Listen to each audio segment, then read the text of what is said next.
తండ్రి మృతితో మొదలైన కష్టాలను ఎదుర్కొని గ్రూప్ 1 సాధించారు. అన్నమయ్య జిల్లా పెద్దతిప్పసముద్రం మండలం కొత్తపల్లికి చెందిన యదసముద్రం సురేష్.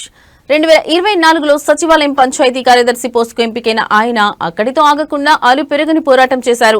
తన కల్లు మండలంలోని కొక్కంటి సచివాలయంలో కార్యదర్శిగా విధులు నిర్వర్తిస్తున్నారు.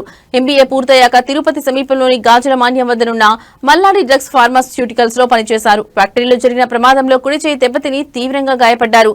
అప్పట్లో సురేష్ ఆసుపత్రి ఖర్చులకు కుటుంబ సభ్యులు ఎకరా పొలం విక్రయించారు. తండ్రి సిద్దప్ప 2022లో గుండెపోటుతో చనిపోగా తల్లి సిద్దమ్మ అనారోగ్యంతో మంచం పట్టారు. అక్క మాధవి భర్త కరోనాతో చనిపోయాక జీవనం భారంగా మారింది.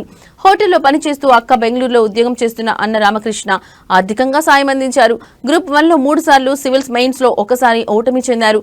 కలెక్టర్ కావడమే లక్ష్యంగా చదివి బంధువుల ప్రోత్సాహంతో ఇంతటి విజయం సాధించారని సురేష్ సంతోషం వ్యక్తం చేశారు.